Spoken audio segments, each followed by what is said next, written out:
here to give you some shamanic support for this Mercury retrograde from February 25 or 26, depending on where you live, to March 20th, 2026. The year of the fire horse has begun, but that fire energy mixed with the extreme water emotional energy of the retrograde can result in a lot of steam. I mean, there are volcanoes that are not lava volcanoes, they are steam volcanoes, and they blast rock for miles away. And so this is the churning that's happening within the psyche of our whole system here in the world, and oftentimes within us personally. And I'm going to take this to the personal level because that's really the only place you can have profound effect. When you have profound effect with yourself, it does help the collective, but you do have to start with you, right? I have to start with me. So one of the messages that came through for me as I did a journey for the support group I'm working with right now is that we have to give things time. Give them the time that they need for us to work with them. This means if you're dealing with shadow feelings, trying to rush through them only means you're probably going to have to go back and deal with them some more. So this is more about giving yourself the time and the space to work with whatever comes up for you. If you do shamanic practices, then working more closely with your allies is so important. You could create for yourself a Mercury retrograde altar that has maybe a candle and a symbol of the whole water element, like a bowl of water or a seashell, and then maybe a symbol for a power animal or an ancestor who is going to be helpful for you through the retrograde period. Why not do that? Even if you don't know what shamanism is, doing this creates a small little bubble, a field of intentionality and anchoring of purpose, that you are not going to take things with a grain of salt or try to brush past them, but you're going to pay attention and take care. Because there are little things that will happen now between the 25th, 26th, and March 20th that are helping you to really uncover some deep personal truth about you. And it doesn't mean it's an ugly thing. It could be a growth point. In fact, at the end of what I have to say right now, I'll tell you a quick story. I'll make it as quick as possible about a growth point I learned I had just yesterday. Just crazy, crazy situation.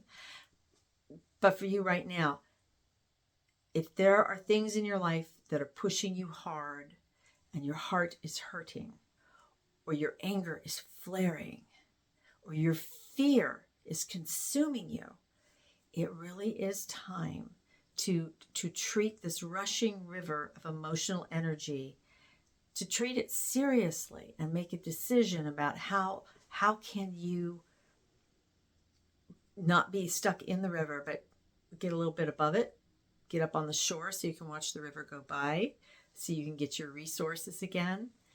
Work with whatever shamanic tradition or whatever your energy traditions are. Just double down on all of the practices that help you feel anchored so you don't get pushed away and flooded and drowned by all the water. And you can be reminded that you are a strong, sovereign soul who chose to come here and be part of whatever the hell is going on. You're part of it. You're part of it. I'm part of it. We're all part of it. And so this is your time right now to claim your very special energy, your form of love, the healing that you bring to the world, the strength that you can embody, the field of abundance that you can attract. This is a magical time to clear out what's ever in the way, but also to get clearer about what it is that you really want, what it is that you would like to release. I'm not saying make any major decisions right now. No, this is the time to consider what the decisions might be, but not to take action. Unless, if you got to take action, you got to take action, right? But if there's any way that you can just kind of wait till after the 20th of March, that would be really good.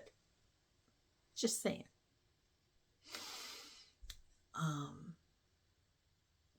keep reaching for love. Every time you get pulled down under the waters, you can't breathe, and you're gulping air, but there's no air, you're just swallowing water.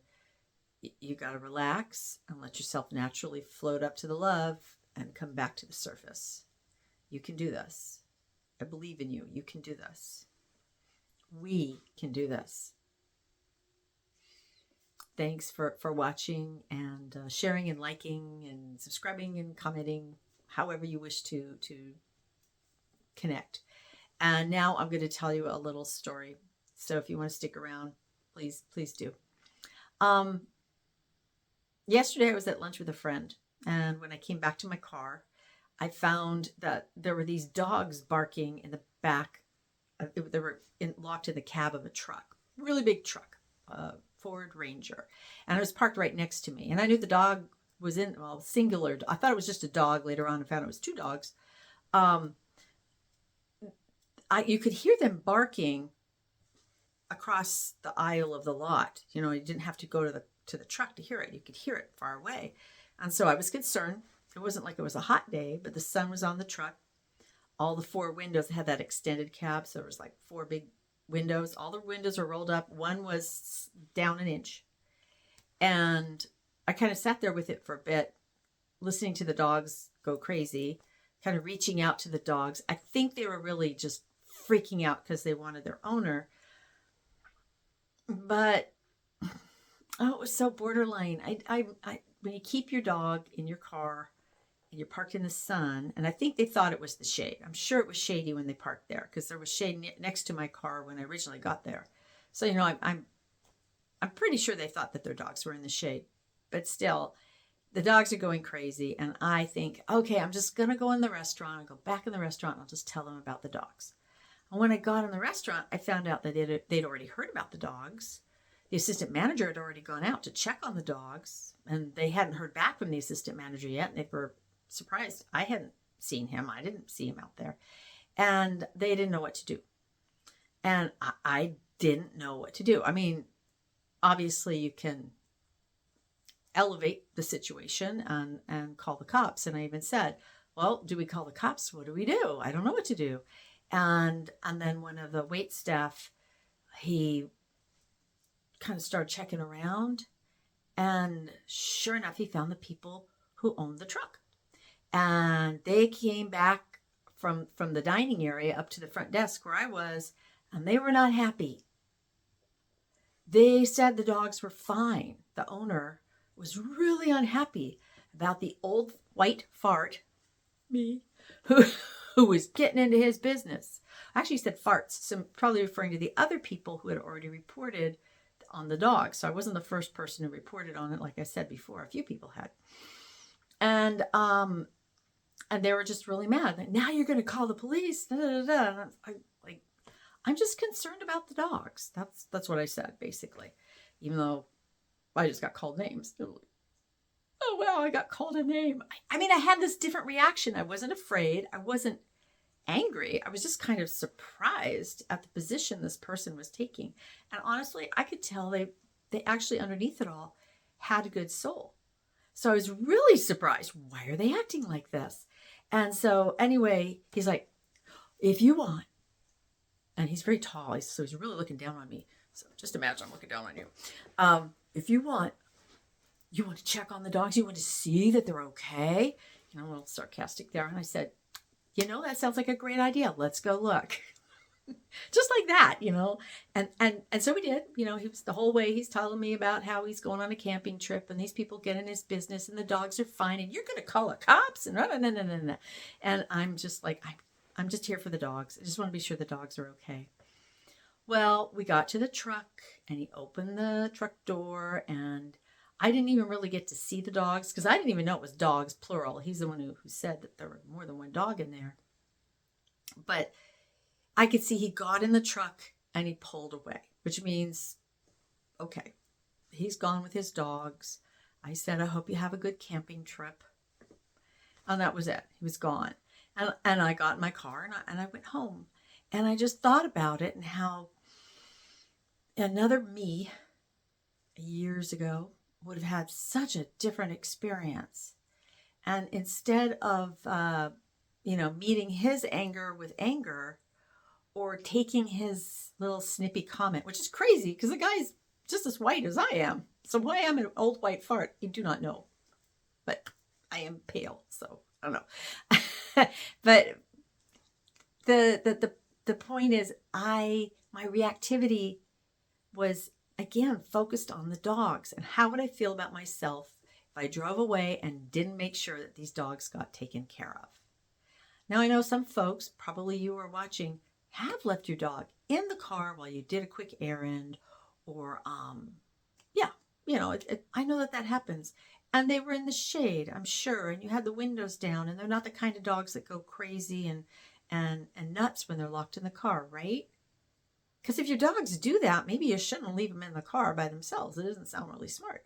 But these dogs, the one that I saw going crazy, were clearly alarmed enough that other people had mentioned it. And I don't care if this is like, well, they should just get used to it. Really? Doesn't make any sense. I'll probably get comments on that. But the truth is that I cared about the dogs, and I cared about my own ability to feel good about myself if I just walked away. So I hope the dogs are safe on the camping trip with the guy and his buddy, because his buddy took a different vehicle. I didn't see his buddy's vehicle. And I hope that the dogs had a great time camping, because dogs usually love to go camping. And I hope that you, when you're met with a moment where you need to find out what right action is in alignment with your soul principles, that you can find a graceful way to do it. Because I felt very graceful with the whole thing. I didn't feel pushed into a corner. And I know I can take the experience and let it grow to where I can be even more of an advocate in a kind way where it's needed. Not that I'm going to run out and go, let's go find some more places to act this sort of thing out, so much as I can trust myself more and more every day to be the best person possible in any given situation. I am not run by my old shadows. So this Mercury retrograde is really good for working with those emotional shadows. And I feel like I got a little bit of a preview there. Thanks for staying for this story.